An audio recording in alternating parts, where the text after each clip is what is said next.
Hey tankers, Taugrim here. In this 8th episode of The Art of Warfare, we review the Tier 6 Premium main battle tank, the MBT-70. There are a couple notable updates I want to share about Commander Crew and retrofits. The first is that I've switched on my main battle tanks from using an arty commander such as a Freja or Juan Carlos over to Victor. If you have Max from the Founders Pack, you should use him. The reason why you want to use Victor or Max is they have the leadership skill, which provides a 10% bonus to any of the crew attributes. The way that this works is any listed crew skill, in this case acceleration, traverse speed, terrain resistance, peak accuracy, aim speed, and turret traverse speed, are all boosted from that commander leadership skill. And definitely the boost to the peak accuracy and aim speed are very welcome. Now, one thing about the leadership skill is it doesn't boost skills that your crew doesn't have. So in the case of the MBT-70, there is no loader crew member since the gun auto-loads. In patch 0.12, the crew skill retrofits were fixed, so you'll notice I'm double stacking the intercom systems and the braided Kevlar wiring. And with those crew bonuses along with leadership skill, as well as this being a level 5 crew since this is the Merc vehicle, I can get the accuracy spread down to an amazing 0.06, which is laser-like accuracy. And the aim time is brought down to a respectable 2.7 seconds. The reload time still is the base 12.7 seconds, but aside from that, the excellent driving and gun handling make up for it. In terms of the armor layout, the lower front plate is a notable weak spot, and if you get penetrated here, you will take full damage. There are two other weak spots on this tank. The second weak spot is the left ear. It's this square viewport here, and if you penetrate that, you'll end up going straight through to the mini turret behind it, which is a full damaging shot. There is a third weak spot. It's the right eye. This is another viewport. One of these is a rangefinder and the other is a viewport. I don't know which, but if you manage to hit this right eye area, you can pen the commander's cupola behind it, but that's not always a high damaging hit. So you want to hit them in this order of preference: lower front plate, the left ear, and then the right eye. Now obviously if you're an MBT-70 driver, you need to protect those weak spots. So a lot of smart drivers will know that they can penetrate you through those two areas in your turret even if you're fighting hull down. So let's take a look at a Tier 6 Port Storm battle. Because this is a premium tank, the vast majority of the time you will be top tier, which is great. You will occasionally, I'd say roughly 5% of the time, end up in a Tier 7 battle. The only time you'll end up in a Tier 8 battle with a premium Tier 6 tank such as the MBT-70 is if you queue with other players who are driving non-premium vehicles. And it's definitely an advantage. There are some pretty significant balance issues right now at Tier 7 and Tier 8 in terms of the MBT scaling too well and being frontal fortresses. What's nice about the tank balance up through Tier 6 is that MBTs do have notable weak spots on their frontal armor layout, so it feels reasonably balanced, and Tier 4 to Tier 6 games are really enjoyable. I'm platooned in here with Autoxidation, or I'll just call him Auto for short. He's driving an EXP tank and he's spotting along the top ridge. I'm playing along the city area hull down because this hill allows me to use my really good gun depression, or I should say superb gun depression of 10 degrees, and I'm looking to get some early shots at any tanks that I can spot. Now the nice thing is that those light tanks that are on the road are close enough to me that I can self-spot them, and camouflage doesn't really matter here. So I get a nice shot on the EXP tank, and then I start to back down the hill. I'm hull down, and that MBT-70 who fired had to have snapshotted because he just pulled up, but somehow he gets a lucky pen, and that really kind of bums me out because I've lost a good chunk of my hit points. Now in this video, I had a slightly different equipment setup, retrofit setup, than what I showed in the garage. So the recommended is the intercom systems, the braided Kevlar wiring, and the chrome barrel lining. In this video, I'm still using chrome barrel lining, but I'm using the magnetic actuator and the hull reinforcement. Generally speaking, I found it to be more valuable now with the crew skill retrofits being fixed to just stack those crew skills because it makes, like I said, your tank handle overall much better. Now, there's certainly an argument for tanks that have an autoloader instead of a loader crew member to say you should still stick with an arty commander since you get the 10% bonus to reload time, but I found having the leadership 10% flat bonus on everything just makes the tank handle a lot better. I'm pushing up on where that MBT-70 was. Notice there's a friendly ERC in front of me, so I don't want to push up and block him because that would be kind of a real dick move. So I'm leaving him space to be able to pull out, and I want to try to get a shot on this MBT-70. But I have to be careful because there are tanks that might have been spotted in the back. I take a little bit of a snapshot. The ERC cuts me off. Again, he's just probably not very aware. It's not really a smart thing to do, but you really have to watch what your pubbies nearby are doing. And right there, he just drove into the MBT-70. He attacked him frontally, right? So I know that driver, that ERC driver, is not someone I can depend on, and it's not someone that I want to brawl with. Now, thankfully, because he ate that shot, he ran away. So you can see me aiming at the left ear there. It turns out that I did have a shot on the lower plate, but just pick one, aim in, and fire. And if you're using the retrofits that I talked about in the beginning, and you take that accuracy spread down to 0.06, the aiming reticle would be even smaller than what's shown in this video.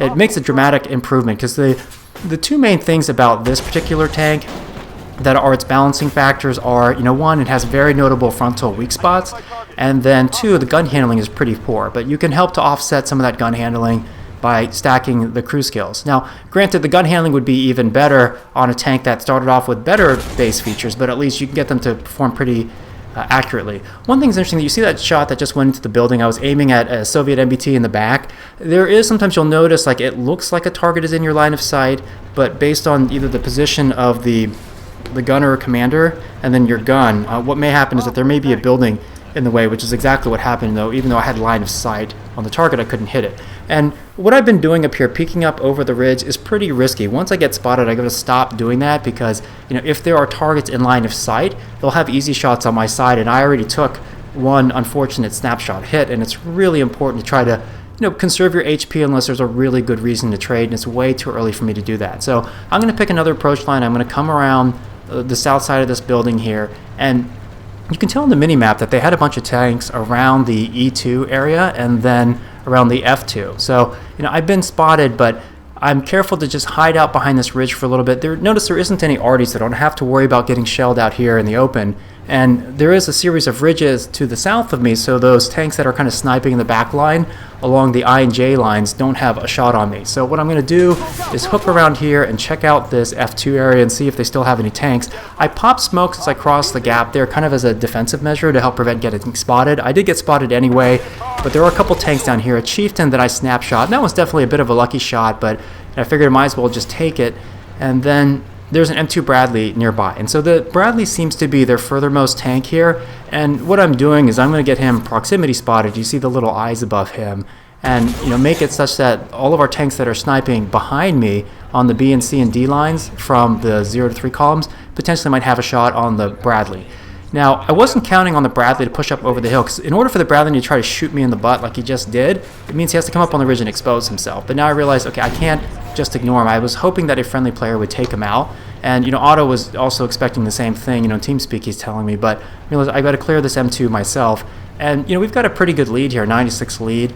I just want to be, play this smart. So I'm going to swing up and around and make sure that I take enough of an arc that as soon as I am in line of sight of him, he sees nothing but my front hull and a sliver of my side armor. Now right here as I go over the ridge, I was still lit by that M2 Bradley, and I was on top of a ridge, and that's not necessarily a really smart thing to do because, a tank that's potentially on the side way back could have shot me, right? The smart thing to do is wait until the eye goes away. Like right here, you're going to see me make a very big mistake. I'm cutting diagonally to the southwest.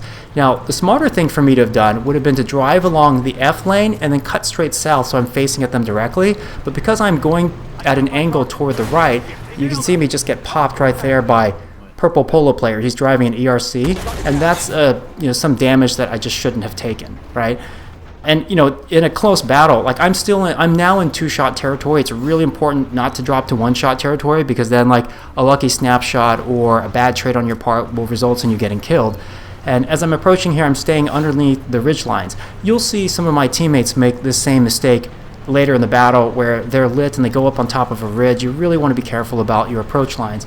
Now, we do have a pretty huge lead here. Usually it's hard for a team to blow a 6-3 lead. I have seen it happen both on the winning and losing side before. It really sucks, if your team blows this kind of lead. And the Terminator has gone around the corner here and he spotted all 3 of their targets, but they just took out like 80% or 90% of his remaining hit points. And now he's one-shottable. And part of the problem with coming around this corner here is there's this ridge, and so if I go up and over the corner, I'm going to be exposing my belly, and I'm not terribly excited about this, also because if they're pre-aimed at this corner and they have me spotted now, they're going to get the first shot advantage, and the Terminator tries to peek up over that ridge and gets wrecked. And now we're at a 5-3 lead, but they're remaining platoon, both of their platoon mates are at high HP, and those are good players, or the best players on their team. So we're in a situation here where we could easily lose if we're not careful. And looking at my team's HPs, a few of the tanks on our side are one-shottable. So we've got to be really careful. And I'm waiting here not because I want to go around the building. I want to stay here to proxy spot in case they decide to rush south. But moreover, I'm waiting for my friendly tanks to push up a little bit. So most of them now, 3 of them are on the G line or south. So if I spot something, there's a reasonably good chance that they're close enough to have a field of fire. Our bagel that's camping so far back, he's only going to have a shot on them, if they're near enough to him. And the other team does something really smart. They wolf pack, they rush south, and they're trying to isolate a tank. So me and this ERC driver have a long way to drive over. I'm actually clicking on the ERC driver, and it's like, come on, dude, like, we're going to lose this if we don't stop what they're doing, right? And so now it's down to a 4-3 lead, and really this is pretty even when you factor in the relative HP left.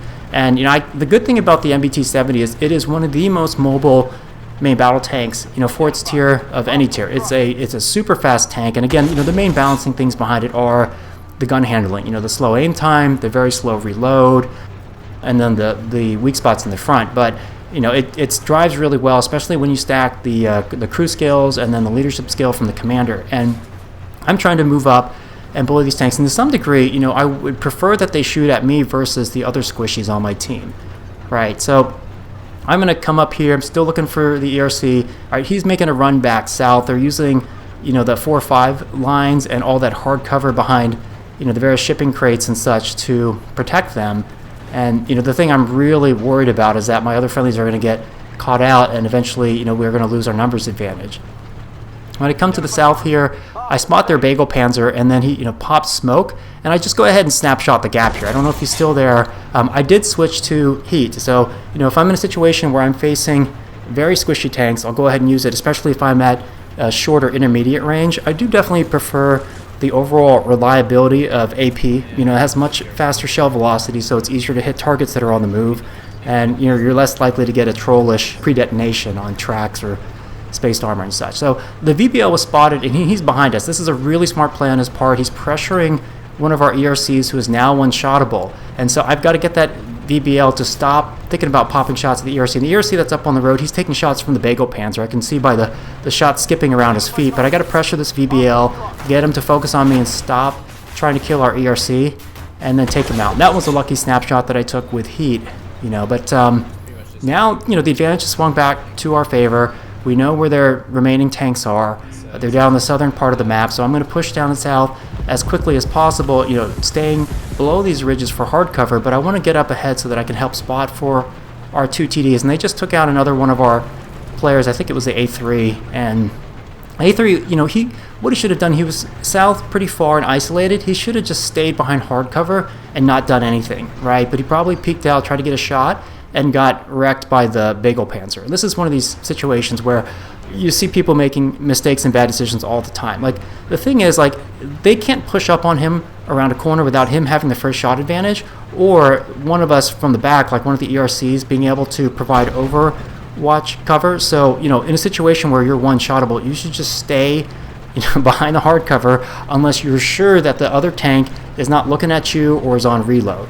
Right, okay, so now we've got their 2 tanks pinned in the southwest corner of the map, and purple polo player is about to duck behind a ridge, so I take a snapshot, and it misses, but that's okay. He's now in a tough spot.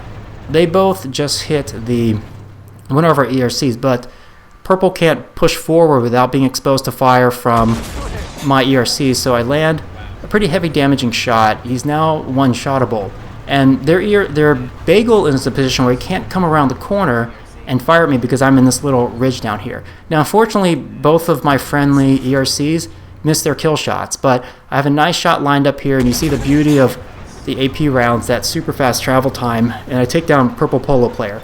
Now, I'm lit. We're all lit, and their bagel just killed one of our ERCs. And this is like a really basic thing, which is you stay lit for a little bit, even if the guy who was spotting you died, and one of our ERCs must have been on exposed ridge, and got finished off by their bagel panzer. So he really, the second that we took out their ERC, they should have dropped down below the ridge, especially since they're one-shottable, and wait until the spotted icon goes away, and really like wait for me to spot for them. Like I'm the one guy who the Bagel is going to have trouble penetrating unless he fires an anti-tank guided missile, and that has an associated travel time with it. So because we lost another ERC, it's down to 2 versus 1, and I have enough speed that I can track down the Bagel Panzer. I'm actually, you'll notice like for the last 3 or 4 minutes, I haven't even bothered to try to push towards cap, and the main reason is on a map like this, it's pretty easy to reset, and they have the vision advantage, or relatively they have the ability to reset the cap pretty easy because they've got vision. So I end up pulling out an 8 kill carry here and 4,600 damage. So it's a pretty close map, but it shows a lot of the flexibility of the MBT-70, the great ability to flex and to cover on the move, and then the really, really high penetration for a tier 6 tank along with the high alpha. So the main thing is just to be careful of the slow reload time because you can get DPM to death if you're not careful. So in the next video, we're going to take a look at the tier 6 XM1. This is another main battle tank in a tier 8 battle, and I'll share some of my tactics and advice for that kind of situation. Hope you enjoyed the video. Take care.